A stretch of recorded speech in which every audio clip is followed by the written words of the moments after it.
দেশের নাম তো আর চেঞ্জ করা যায় না।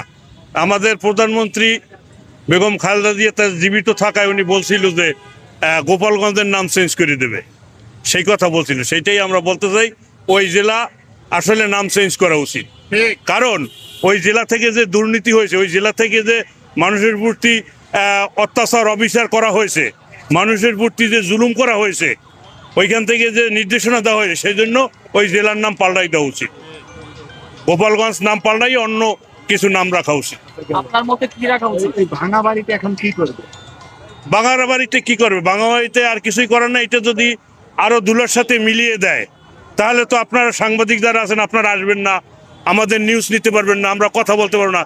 এই জন্য স্বাভাবিক কিছু ভেঙে রাখছে, কিছু টুকরো টুকরো করে রাখছে। আপনারাও আসবেন, যারা জুলাই যোদ্ধা তারাও আসবে, বিভিন্ন দেশ বিশেষের মানুষ আসবে, আইসাইটারে মাঝে মধ্যে দেখবে, এবং আপনারা নিউজগুলা সব জায়গায় ছড়িয়ে দিবেন। এইটাই, এই জন্য দুলার সাথে মিশানো হয় না। চাচ্ছেন একবারে শেষ না করে, অনেকেই তো বলছিল এটা গণভোটরণ করা যাবে, এটার সঙ্গে আপনি কি? না, এটা শেষ করা যাবে না। এটা স্মৃতিস্বরূপ, যেরকম গণভবন যেভাবে স্মৃতিস্বরূপ জুলাই জাদুঘর করে রাখছে, এইখানেও এইরকম একটা স্মৃতি জাদুঘর জুলাই জাদুঘর করে রাখা উচিত, যাতে সবাই যেন আইসা তার যে কৃতকর্ম, তার যে কাজকর্ম, তার যা কিছু সব যেন মানুষ স্বচক্ষে দেখতে পারে।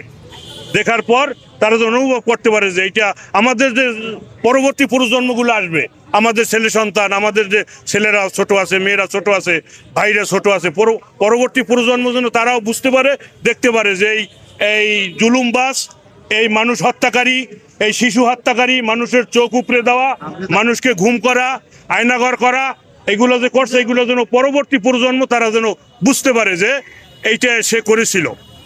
এটাই আর বলার আর কি।